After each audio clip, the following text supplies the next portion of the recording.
Hello, my name is Emily Greenfield, and the purpose of this video lecture is to provide an overview of what family caregiving is, why it matters for individuals and society alike, and what the major types of services are to support family caregivers in the United States. Let's begin by clarifying what we mean by caregiving. It's important to say from the outset that caregiving is not just about doing a favor for somebody, such as, hey, I need a ride to the airport. Would you mind helping me out by giving me a ride? No, caregivers provide assistance under a particular circumstance.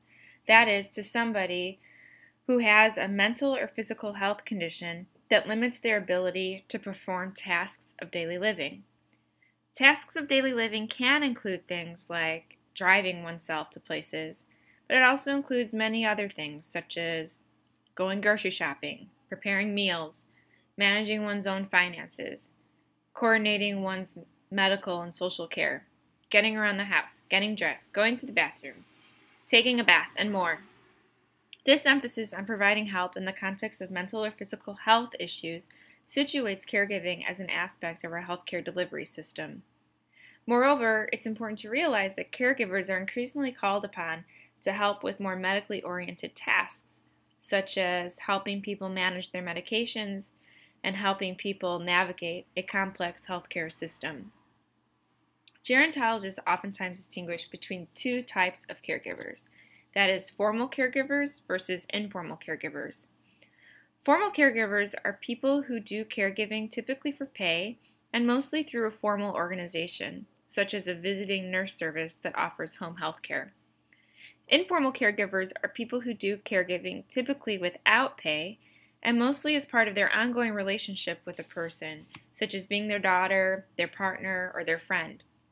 For the remainder of this video lecture, we'll focus mostly on informal caregivers. Although we typically hear about quote-unquote family caregivers, it is important to realize that informal caregiving does not necessarily happen only in biologically or legally sanctioned families.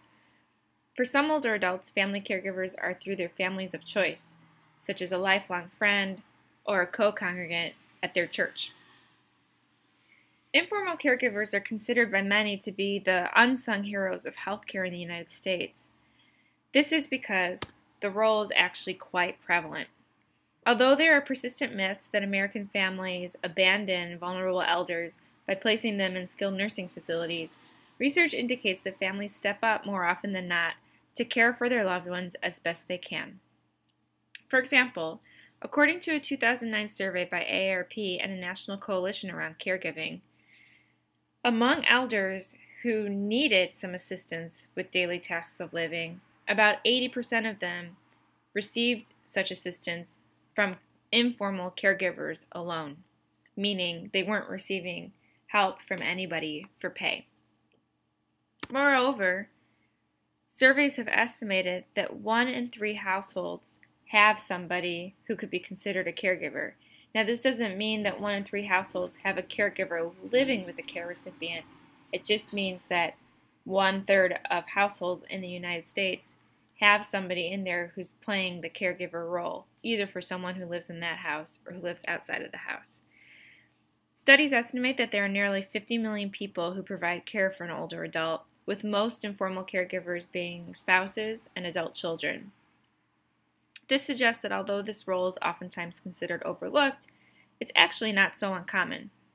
Recent research suggests that caregivers spend, on average, 75 hours per month doing things in this role. Finally, the Congressional Budget Office has estimated the economic value of care provided by informal caregivers to adults ages 65 and older is about $234 billion, depending on how you count caregiving and what assumptions you make about the cost of home health care.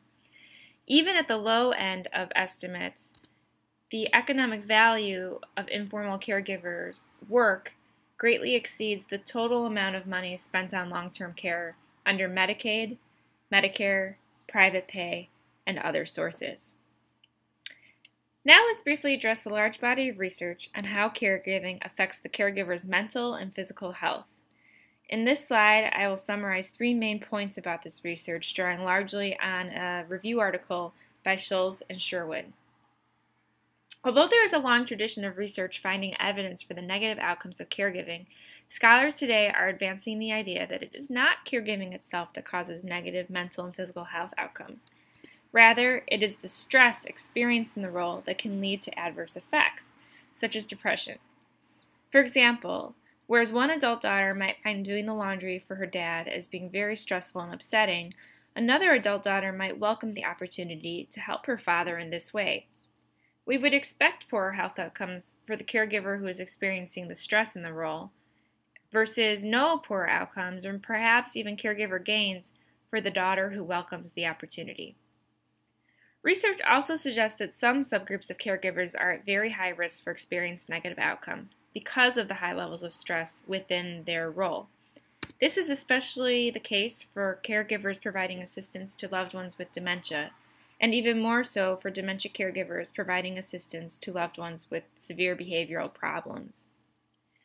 There's also a growing body of research on how environmental context can make caregiving situations more or less stressful, and therefore influences the extent to which caregivers experience poorer well-being.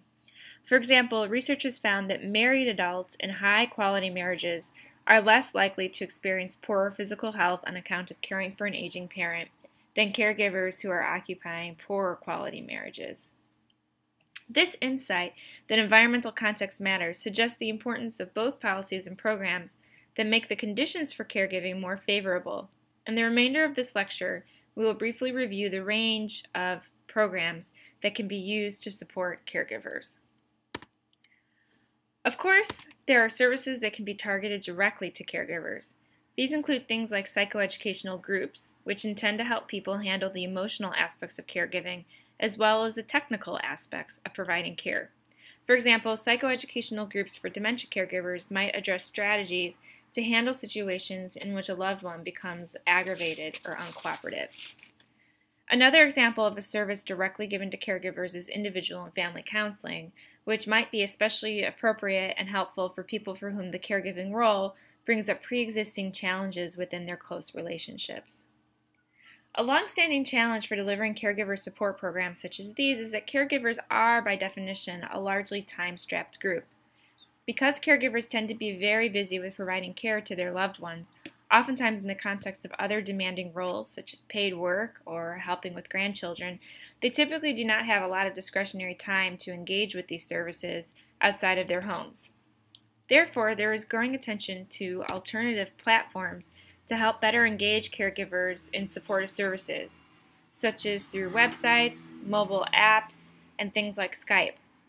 Employee assistance programs also can offer support for caregivers who work in the context of their work time. So, for example, an employer through an employee assistance programs might offer a seminar on handling the financial aspects of caregiving offered to a group of employers who are caregivers during the lunch hour. There are also services that are directed to care recipients and therefore indirectly support caregivers.